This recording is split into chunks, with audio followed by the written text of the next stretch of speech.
मे वरुणो ददातु मेधामग्निः प्रजापतिः मेधामिन्द्रश्च वायुश्च मेधां धाता ददातु मे स्वाहा। इस विशिष्ट व्याख्यान के हमारे मुख्य वक्ता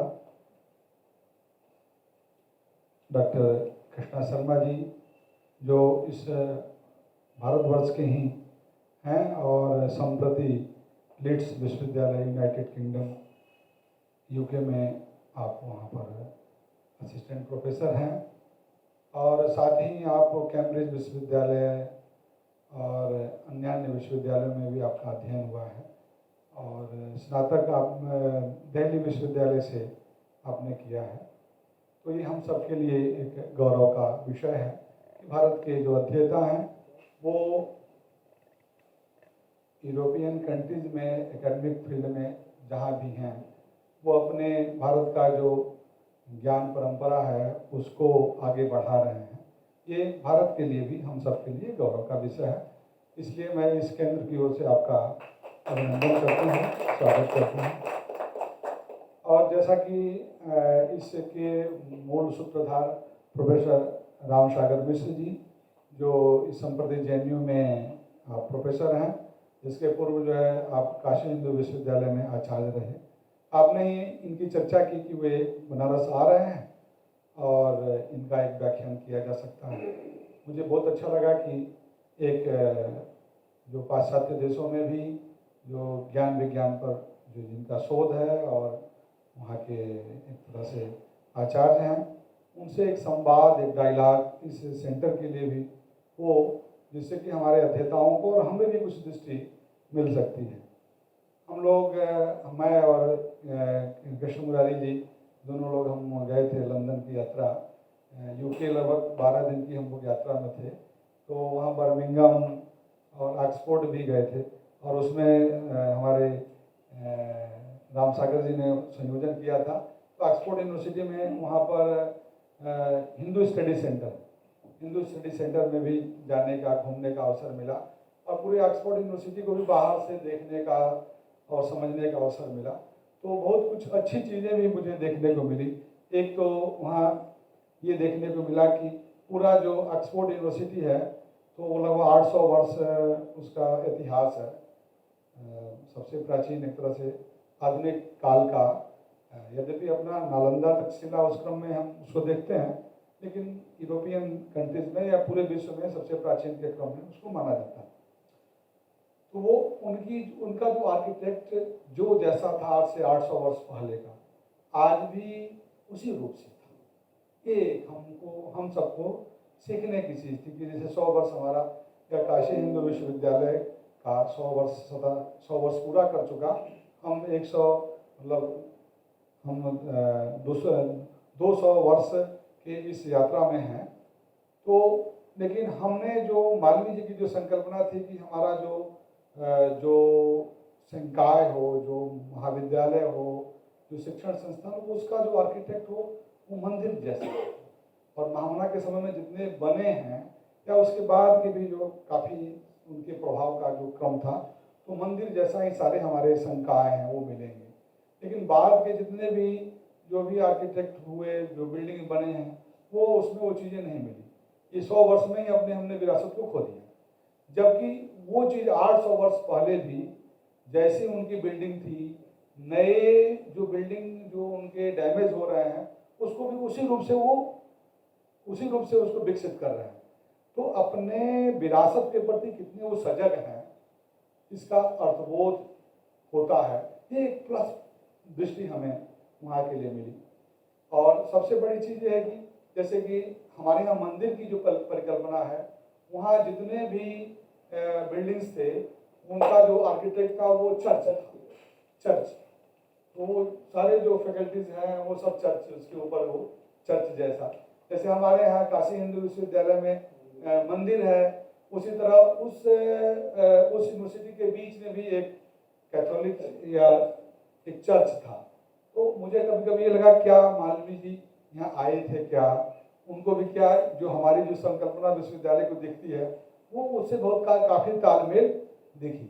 दूसरी चीज़ मुझे और देखने को मिली कि वहाँ पर कोई कोई गाड़ी नहीं, कोई प्रोफेसर्स है, लेक्चरर्स है, चाहे छात्र हैं, कोई व्हीकल्स का प्रयोग नहीं, कार नहीं चला सकते हैं।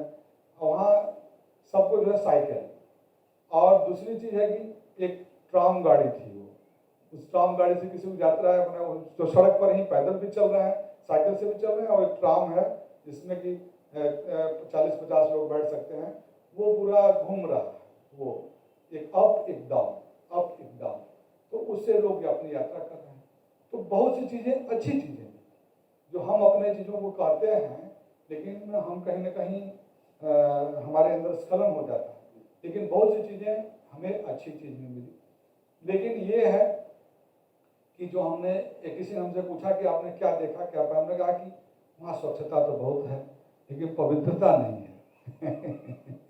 तो अब वो चीज़ें जो पवित्रता की जो संकल्पना हमने भारत की है, भारत की जड़ में है, उसकी जो खुशबू है, लेकिन वो भी हम कहीं ना कहीं खोते जा रहे हैं, हम भी खो रहे हैं उस अंधी दौड़ के क्रम में। लेकिन वो अब धीरे धीरे कहीं ना कहीं उस चीज़ को जो भारतीय जो अध्यात्म है, स्पिरिचुअल जो आध्यात्मिक चेतना है, उसकी ओर वो उनका पूरे यूरोपियन कंट्रीज, हम इंग्लैंड की बात नहीं करते, वो कहीं ना कहीं वो उसको वो समझने लगे हैं कि ये कुछ ऐसी चीज़ है जिसको हमको देखना चाहिए, जिसको हम गुरु जी कहते हैं चेतना विज्ञान, या भारत की जो स्पिरिचुअलिटी है, जो ब्रह्म की परिकल्पना, जड़ और चेतन में, जड़ और चेतन में अभेद की परिकल्पना, और एक चेतन से, जो जड़ से चेतनत्व की वजह से, जो श्रेय से प्रेय या प्रेय से श्रेय, जो प्रेय से श्रेय की ओर जो हमें उन्मुख करता है, ये सब जो दृष्टि भारत की है। और ये तो सत्य है। कृष्णा शर्मा जी को भी मैं बताना चाहूँगा कि वेदों में, वेद आदि शास्त्र है, और वेदों में रसायन का, हमारे यहाँ जितने वनौषधियों से जो आयुर्वेद में जितने भी रसायन की परिकल्पना हुई है, वो हमारे औषधि के लिए में उपयोग होते थे। जितने आसव इत्यादि के जो बनते हैं, वो भी पहले जो है ज़मीन के अंदर उसको गाड़ दिए जाते थे। 10 साल 15 साल जितना पुराना होता था वो उतना ही अच्छा होता था। तो ये आसव, इसके अलावा जो भस्म इत्यादि, स्वर्ण भस्म, रजत भस्म, ये सब भस्म की जो ये भी कहीं ना कहीं ये भी केमिकल्स से भी जुड़े हुए इसकी संकल्पना थी। यद्यपि वैश्विक क्रम में इन भस्मों के औषधि के रूप में इसकी स्वीकार्यता नहीं है, ये आयुर्वेद की दृष्टि से भारत में इसकी संकल्पना है। और नागार्जुन और भी लगभग हम अभी कुछ पुस्तक का काम कर रहे हैं, तो रसायन में लगभग हमने करीब 60-70 ऐसे प्राचीन ऋषियों के नाम मिले जिनके द्वारा ग्रंथ रचित हैं, जिन पर वसुधा एक शोधात्मक कार्य नहीं हुए हैं। तो वो सब हम एक तरह से जोड़ सकते हैं, और आपकी भारत से किस प्रकार से आपकी यात्रा वहाँ तक पहुँची, आपने किस प्रकार से अनुभव किया, और सस्टेनेबल केमिकल्स जो साइंस है, जो संपोष्य, जो रसायन की जो परिकल्पना है। क्योंकि मैं इस बात को कहता हूँ, गुरुजी भी इस बात को कहते हैं कि वैदिक साइंस क्या है, जिसमें कि कोई भी साइड इफेक्ट नहीं, जब नेचुरल को बात करता है, जो प्राकृतिक, जो मौलिक स्वरूप की बात करता है, वो है वैदिक साइंस। हमारे ऋषि जो है, तेन त्यक्ते न भुंजी था मार्गदा कश्यस्वी धनम, त्याग पूर्वक जो जितनी जिसकी क्षमता है उसके उपयोग करने की बात की है। और वेस्टर्न जो साइंस की जो परिकल्पना, वो तात्कालिक लाभ हमें कितना प्राप्त हो जाए, उसका आने वाले समय में क्या प्रभाव पड़ेगा, इस पर उनकी चिंतन अवधारणा नहीं रही।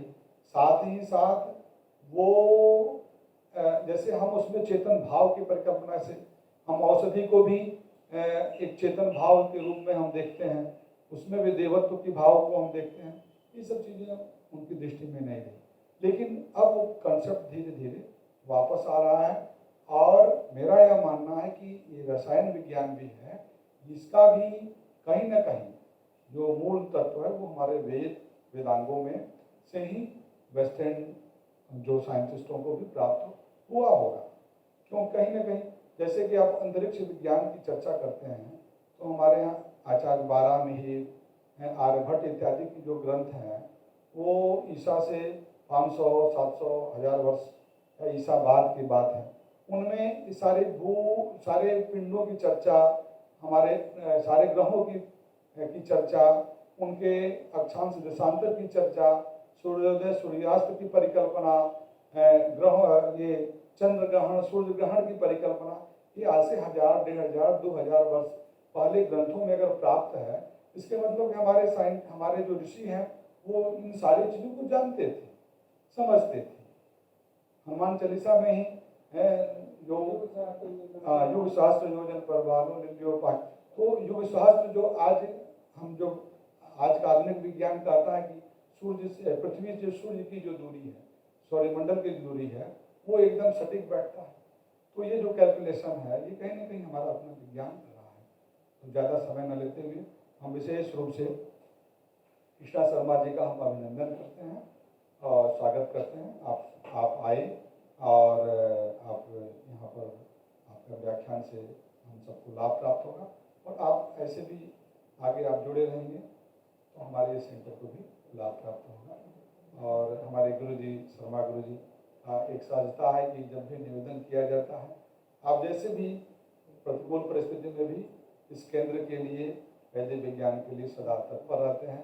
अभी लखनऊ की यात्रा थी, आप लोगों का स्वास्थ्य बहुत अनुकूल नहीं था, आप जाने के आपने उसको इनकार किया, लेकिन हमने कहा कि नहीं, इस केंद्र के लिए और वैदिक साइंस की दृष्टि से आपकी वहाँ उपस्थिति अनिवार्य है। आपने प्रतिकूलता के बाद स्वीकार किया और